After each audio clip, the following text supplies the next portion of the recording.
So, welcome everybody. This is campaign turn 1 of our Streets of Death, what I'm hesitantly calling the Utopia Project. So to start off, Uh, this is the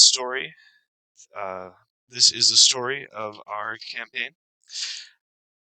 This is going to be set on a world in the Zone of Death, right by the Tau Empire.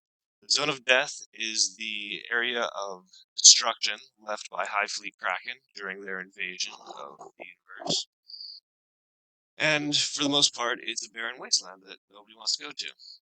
However, after the onset of the Fifth Sphere expansion, the Ethereals have demanded studies into the nature of what the Imperium calls the Immaterium. To study the effects of the Immaterium on the various auxiliaries of the Tau Empire, they have commissioned cities built for each of these empires. The one we're going to now is one that is meant to be a city studying the effects of chaos on humanity. The city was disguised as a social experiment to study the perfect human city, or study a model human city. Maybe that would be the best way to say it. And it was built, populated, and named the city of Utopia. After 2 generations of continuous living, a single Chaos Space Marine was released into the city. 3 months after this, there's a report from the Guevo commander that the city is starting to see an increase in gang violence. And that was unknown up until that point. 5 months after the release, there's a report from the Guevo.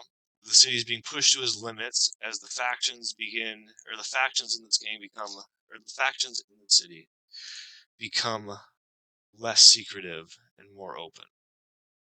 6 months later, these reports become an appeal for help. Somehow these gangs have obtained reinforcements. Humans in powered armor are backing these gangs and organizing them, making them into an effective fighting force. At this point, a relief fleet is organized with the goals of retrieving the watercast scientist who devised and is the current lead studier in this mission, or in this experiment, retrieve his research, and if possible, retake Wutobang. As the expedition ships are leaving, a final message is retrieved. Demons stalk the streets. I die. Which brings us to the city. Now, we have our 2 factions. On one side, we have the heroic Tau, led by Lodius and Glady, with Lodius representing the forces of the Tau Empire, and Glady representing the forces of the humans that live here, that are still fighting for the greater good. On our side is myself, Abby, and Brad.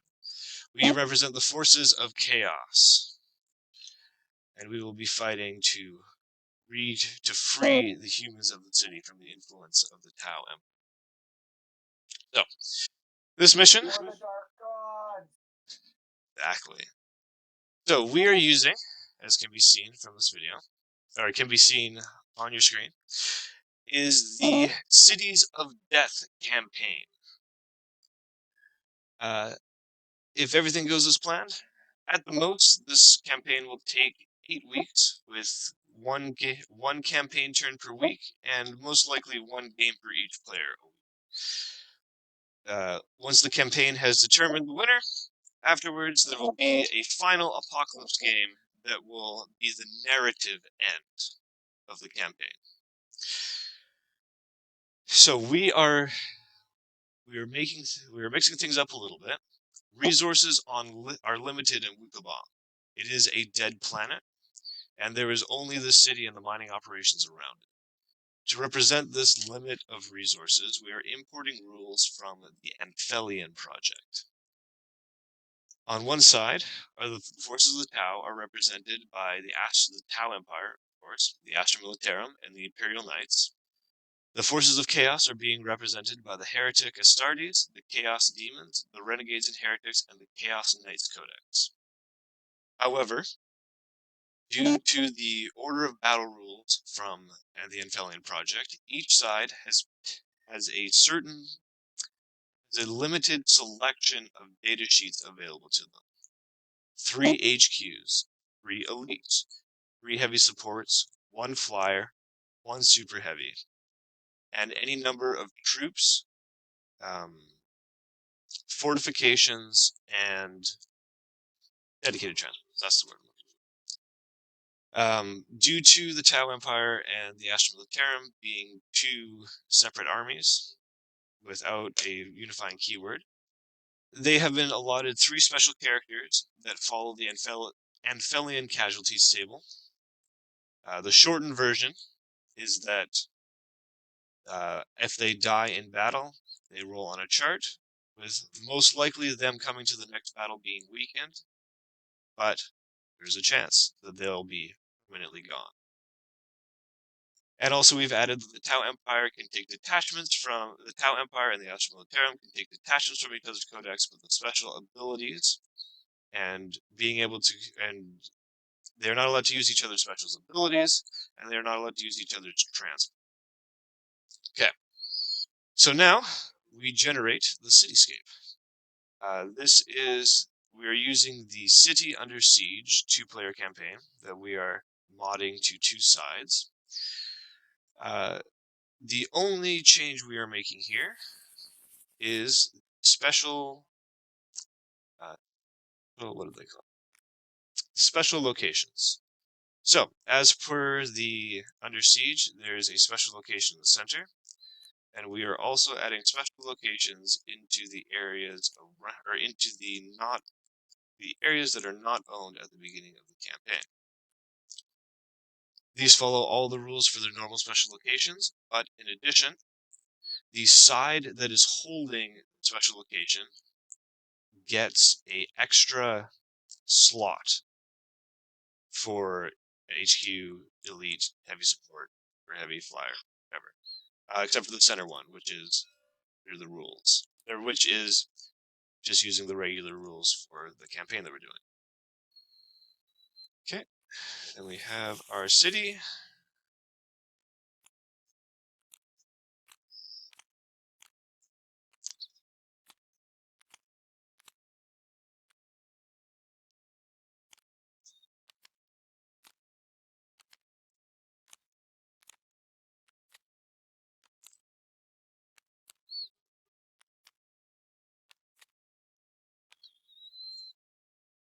Okay. This is the city of Utopia.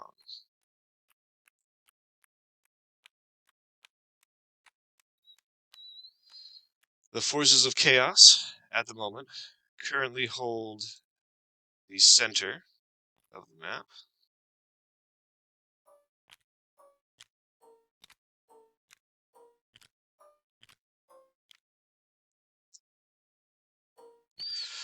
Whereas the forces of the Tau hold the outside corners.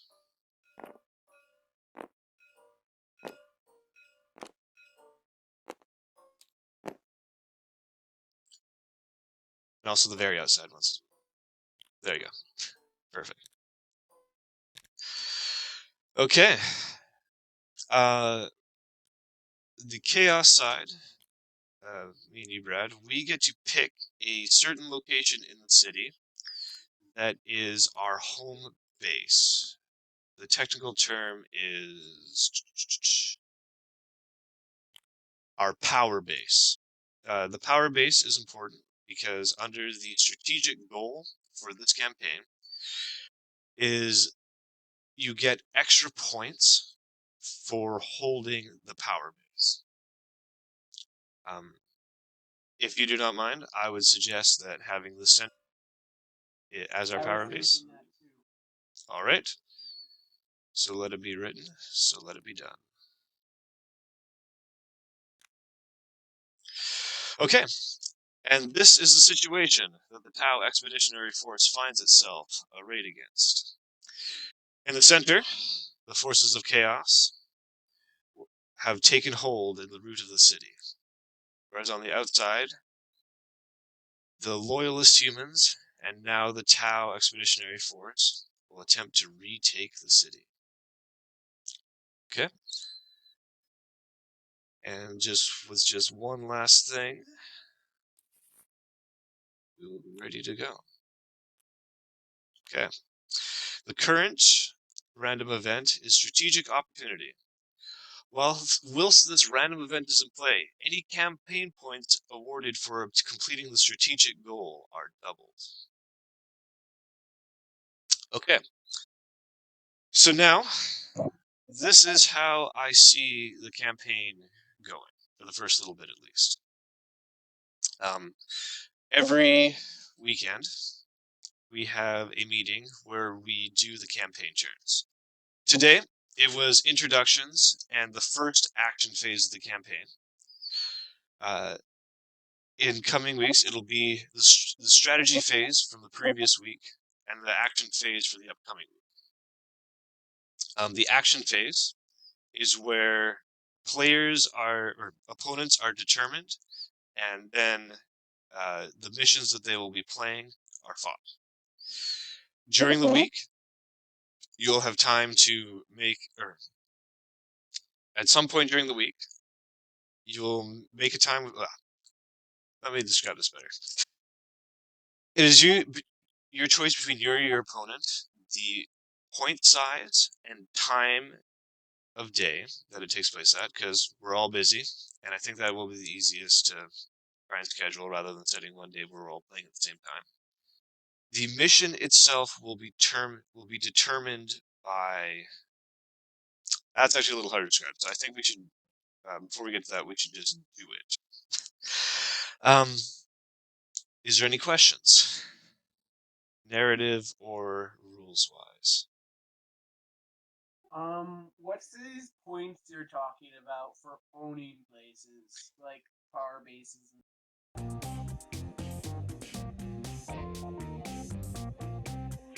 That's answers enough that I actually understand a little bit. Yeah. Okay. Anything else?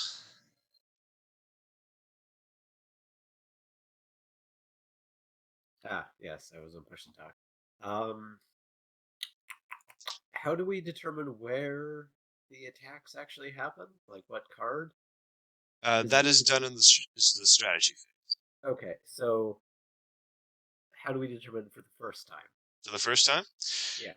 You don't. Okay. You play games, and then you determine what you were fighting over. Oh, okay. The exception being the special areas. Okay. So, okay, so if you want to take, so I will have to check this a little bit more, but I believe that we won't be able to take the special areas this turn. Yeah, no, because we Normally, don't have any points to buy the things with. normally, you can take an unowned space, even if you didn't win a fight. However, to take an owned space, you had to have won at least one game per space you want to take in the action phase. Does that make sense?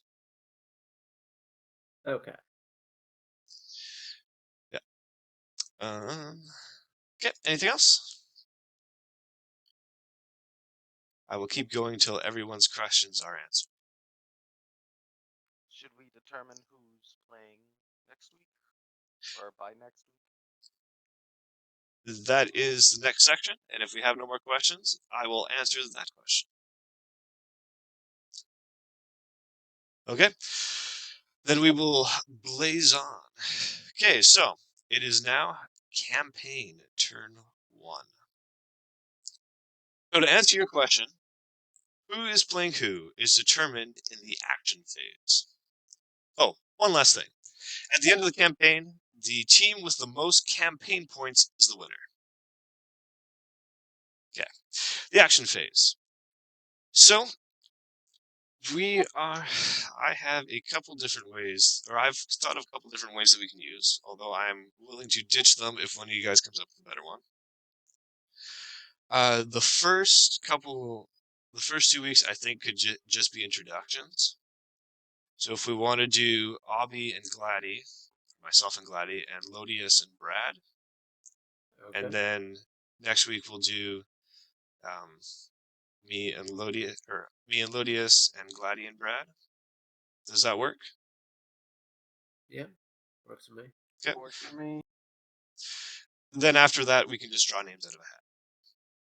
Once we Okay. know each other, and we can work on somehow getting a hat and things to draw out of them. Okay, so now, You can also just roll dice. It would be quite easy. Like, sure. you and me roll, and whoever is closest. And if we haven't played the other person for a couple of times, we can just switch. If we keep getting the same opponent. Definitely. We have some time to think on to put all our ideas together and pick the best. So for now, this begins campaign turn 1, the action phase. So there is for those of you with Urban Conquest, there is a chart which determines which mission will be played. Everyone needs to secretly pick an option from the following list.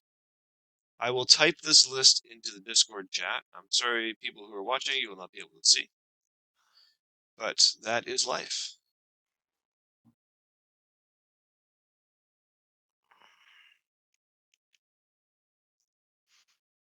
Okay, that list has been typed in. For those at home, it is assault, hold. I'm not sure how to pronounce this one. Reconnaissance, advance, and reinforce. Each person will pick one. Then, I was thinking you can type it into the chat in Tabletop Simulator. I'll say 3, 2, 1, go. And on go, we'll hit enter, and it will pop up in the chat box. The mission is determined by which one each of you chose. So, so I will be fighting Glady this week. Say I choose assault, and Glady chooses advance.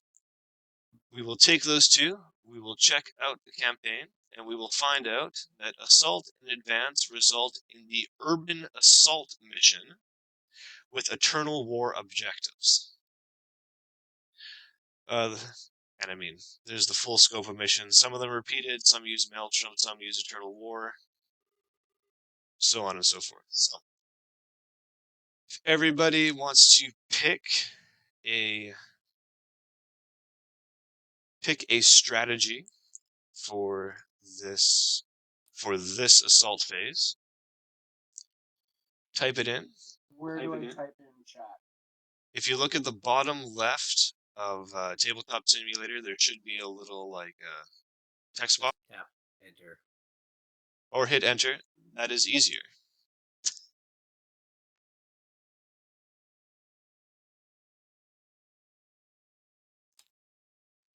Okay. Ready? Okay, ready. Everyone's typed it in. 3, 2. No, hold on. Okay. Alright. All right. 3, 2, 1. Enter. Okay, so for Lodius and Brad, Reconnoitre and Assault. That will result in Reconnoitre and Assault. Who's Warlord A and who's Warlord B? That is a good question. Does it matter? It depends on who's the attacker and defender. Who's the attacker? Okay. So in this case, it would be the Tau who are the attacker and the Chaos who is the defender. As for at the moment, Chaos holds the city. So we're playing Decapitation. Yes. Okay. And me and Glady. So that is Advance and Reconnoitre. Yeah. But we are playing Urban Assault with Maelstrom of War objectives.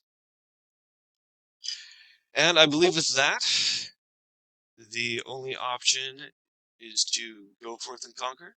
Just let me do a quick check on the action phase. Yeah, that's it. So I'm going to stop the recording here, as now it's just setting up times to play, and we'll see you on the other side.